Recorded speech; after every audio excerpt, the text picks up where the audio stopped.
కానీ శాతాన్ గారు చూడలేక పడగొట్టాలని చూశాడు. అదే అవన్నీ అనవసరం.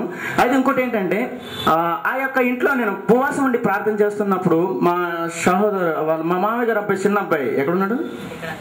ఎక్కడ? రాజేష్ ఎక్కడ ఉన్నాడండి? ఆయన ఒక దర్శనాన్ని చూశాడు.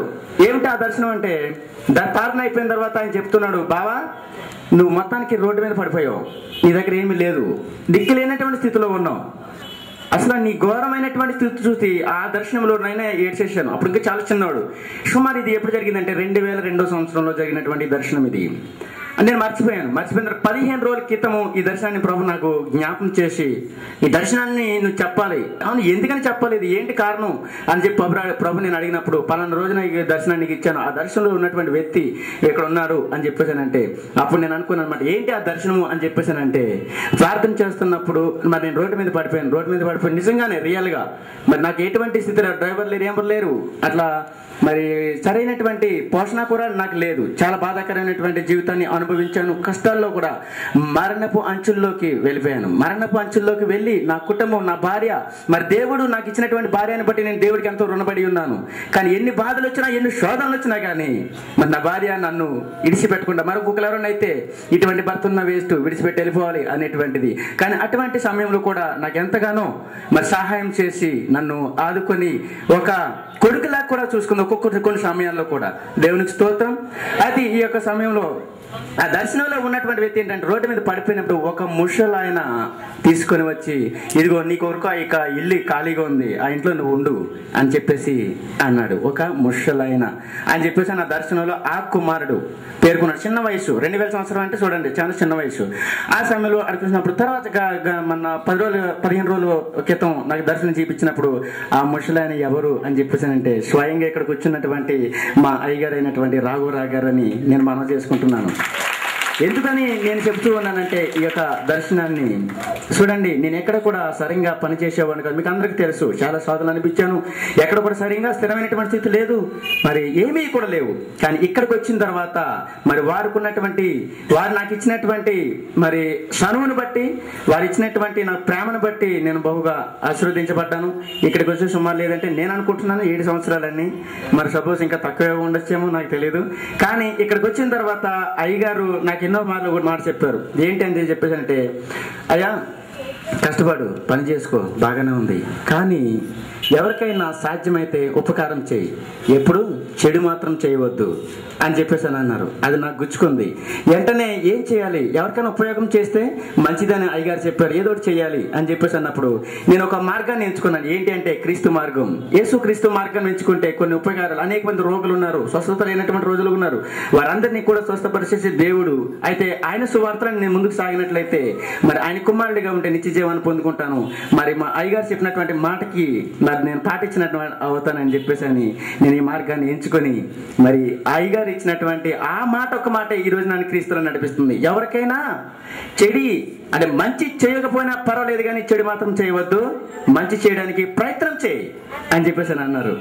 అప్పుడు నాకైతే ధనం లేదు ఎవరికైనా చేయడానికి, కానీ ప్రార్థన చేయడానికి శక్తి ఇచ్చాడు, జ్ఞానం ఇచ్చాడు. ఇంకోటి తెలుసా, 1వ తరగతి 3 సంవత్సరాలు చదివాను, నాకు చదువు లేదు. కానీ ఈ రోజు నా ప్రభు బైబిల్ చదివి మరి వాక్యాన్ని మీకు బోధించడానికి అనేకులు ఇక్కడ ఉన్నారు. మా మధ్యలో స్వస్థత పొందిన వారు కూడా చాలా మంది. మరి అంతటి ధన్యత ఇచ్చాడని చెప్పేసి అంటే దేవుడు ఎంత గొప్పవాడో ఒకసారి మీరు ఆలోచించండి. మరి మీరు కూడా మరి నాకు చదువు లేనటువంటి నన్ను ఆశీర్వదించి మరి మీకు ఒక బోధకుడిగా, ఒక సేవకుడిగా మరి నన్ను ఎన్నుకున్నాడంటే, మరి మీరు చదువుకున్నవారు ఒకసారి మీరు కూడా ఆలోచించండి. మరి మేమెందుకు కాకూడదు అనేటువంటి ఆలోచన మీలో కలిగినప్పుడు మీరు కూడా సరైనటువంటి మార్గాన్ని ఎంచుకొని క్రీస్తు కొరకు జీవించే వారిలాగా బతకాలని నేను కోరుకుంటున్నాను. ఈ యొక్క చిన్న సాక్ష్యాన్ని దేవుడు దీవించుగాక. ఆమేన్.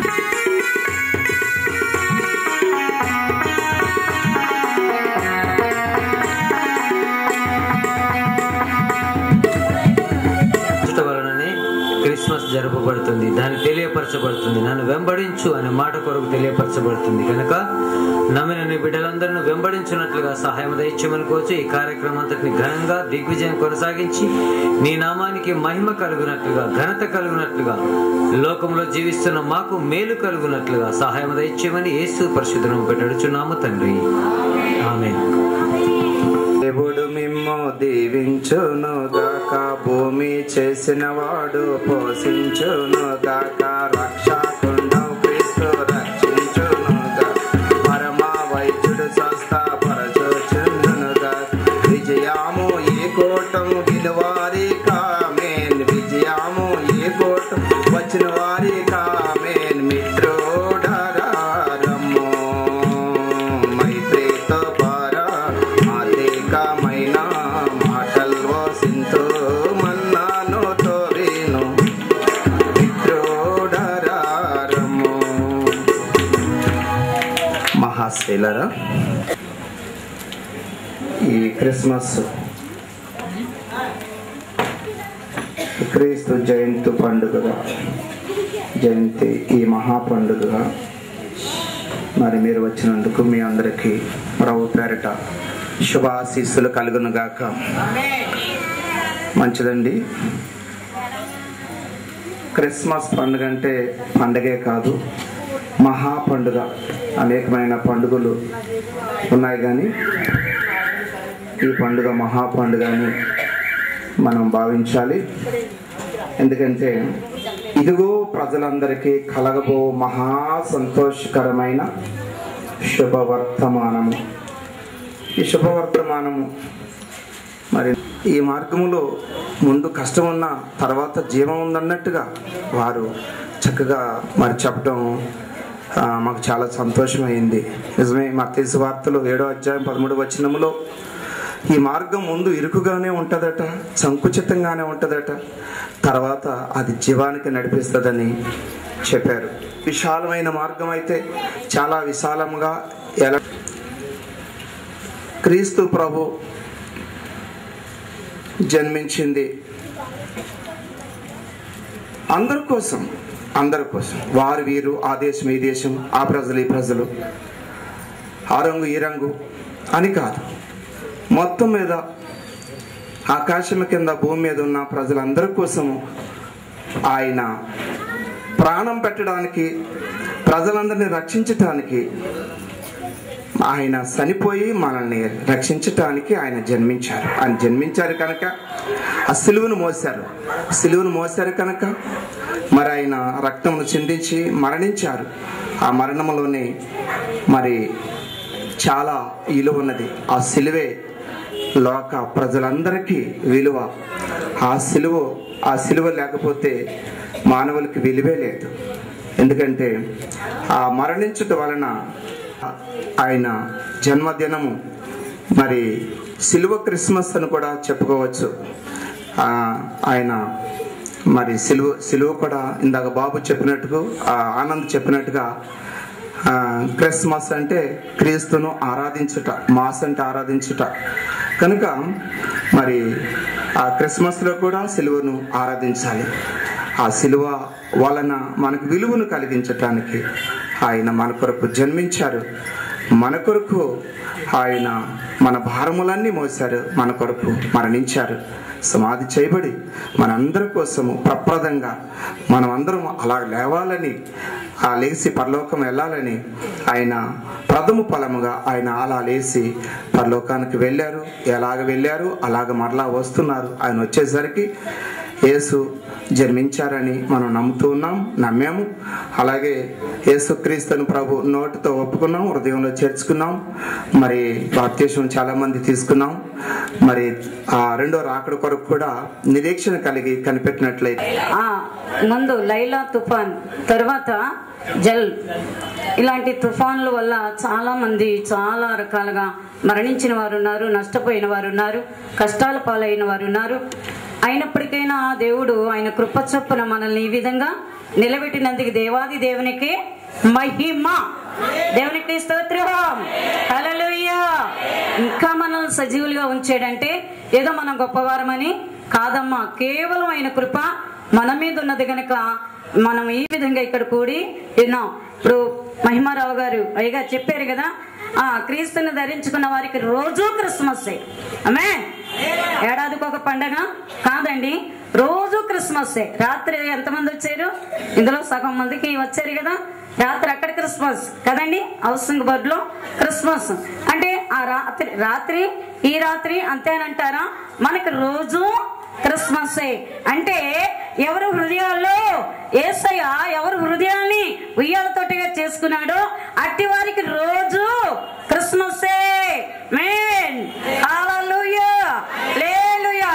చిన్న ప్రార్థన చేసుకుందామండి. దేవానికి వందనాలు, స్తోత్రాలు ప్రభువా. ఇంతవరకు నాయన అయ్యా ఇదిగో తండ్రి నీ బిడలైన వారు అయ్యా చక్కని వర్తమానం చెప్పినారు ప్రభువా. ఇదిగో ఈ స్థలంలో మీరున్నారు నాయన. అన్యుల ద్వారా చక్కగా మీరు మాట్లాడిన మాటలను బట్టి మీకు వందనాలు ప్రభువా. అయ్యా విశ్వాసరావుని అయ్యా ఎంతగానో శోధించి బాధించి అయ్యా నీ యొద్దకు నడిపించి నీ పని కొరకు సిద్ధపరిచినందుకు నీకు వందనాలు ప్రభువా.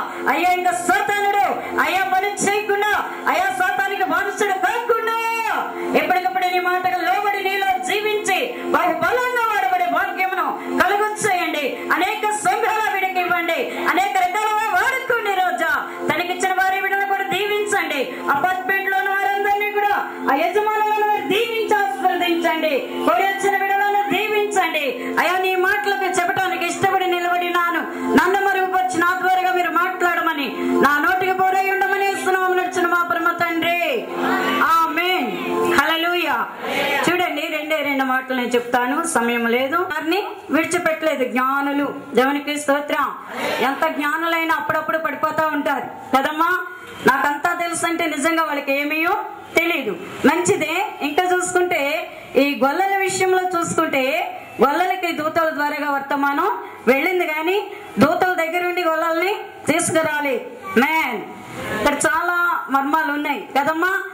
ఆ దూతలు గొల్లల్ని యేసు ప్రభు పుట్టిన స్థలానికి యేసు ప్రభు ఉన్న స్థలానికి తీసుకొని రాలేదు. వర్తమానం చెప్పేసి వారి వైభవంగా ఆరోహణం అయిపోయినాయి ఆ దూతలు. కానీ వారు ఏం చేస్తారంటే చెప్పిన వెంటనే త్వరగా బయలుదేరి ఎక్కడికి వచ్చారండి? చెప్పిన ఆనవాళ్ళు మాత్రం చెప్పారు. ఒక పొత్తుగుడలతో శిశువు చుట్టబడి ఒక తొట్టిలో పొరియుండట మీరు చూస్తారు. దేవునికి స్తోత్రం హల్లెలూయా. ఆనవాళ్ళు పట్టుకుని వారు వచ్చి ఆయన పూజించారు. జ్ఞానులైతే ఏం చేశారమ్మా? మధ్యలో ఆగిపోయారు. ఎక్కడ ఆగిపోయారు? యెరూషలేము పట్టణం వచ్చిన తర్వాత ఆ శృంగారమైన ఆ యొక్క బిల్డింగ్లు అపార్ట్మెంట్లను చూసుకొని అట్లకున్న పెయింట్లను చూసుకొని పడిపోయారేమో అని నేను అనుకుంటున్నా. అంటే అలానే కాదు, కానీ వారి జ్ఞానం ఏంటంటే రారాజు పుడతాడు కదా, రారాజు సామాన్యమైన స్థలములో పుట్టాడు. వారి జ్ఞానం ఆ విధంగా ఉన్నది. దేవునికి స్తోత్రం హల్లెలూయా. రారాజు అంటే చిన్న మాట కాదు, రాజులకే రాజు గనక ఆ రాజు భవనాల్లో అపార్ట్మెంట్స్ లో భవనాల్లో పుడతాడు గనక ఈ పట్టణంలోకి వచ్చి అడుగుదామని రాజుగారి దగ్గరికి బయలుదేరటం మనకి అందరికీ తెలుసు. దేవునికి స్తోత్రం హల్లెలూయా. కానీ అలా వెళ్ళటం ద్వారాగా చాలా ఘోరం జరిగిపోయింది. వారికి ఉన్న జ్ఞానం, ఆ జ్ఞానం ఏమైపోయిందంటే ప్రమాదానికి గురి అయిపోయింది. ఏమండి? పిల్లలు సంహరించబడ్డారు. అది మనం పక్కన పెడదాం. ఇక్కడ గొల్లలు చూస్తుంటే వారు అమాయకులు. అక్కడ ఏం చేస్తున్నారు? వారు రాత్రి వేళలో మందలను కాచుకుంటున్నారు. దేవునికి స్తోత్రం. ఆ చీకటిలో వారు మా యొక్క సలిమంటలు కాసుకుంటూ ఆ మందలు కాసుకుంటూ ఉన్నప్పుడు ఒకేసారి ప్రకాశమానమైన వెలుగు అక్కడ ప్రకాశించటంతోనే వారు భయపడ్డారు. దేవునికి స్తోత్రం హల్లెలూయా. చూడండి, వెలుగును చూసి భయపడ్డారంటే అంతకుముందు వాళ్ళకి అంత వెలుగు ఎప్పుడు కూడా వారి జీవితంలో వారి బ్రతుకులో ఎప్పుడు కూడా వెలుగును వారు చూడలేదు. అప్పుడు కరెంటు లేదు గనక మిలుకుమంట దీపాలు పెట్టుకునేవారేమో, లేకపోతే వాళ్ళు ఆ గొర్రెలు మేపేటప్పుడు అరణ్యంలోనూ అడవుల్లోనూ మేపుతారు గనక వారు మంటలు వేసుకొని ఆ మంటల్లో ఉన్న ఆ మంటల ద్వారా వచ్చిన వెలుగే వారు చూస్తున్నారు అంతవరకు. దేవునికి స్తోత్రం హల్లెలూయా హల్లెలూయా. ఆ వెలుగునే వారు చూస్తున్నారు, ఆ వెలుగుతోనే సరిపెట్టుకుంటున్నారు. కానీ వారి జీవితాల్లో ఎంత వెలుగండి? ప్రకాశమానమైన వెలుగు చూడగానే వారు భయపడ్డారు.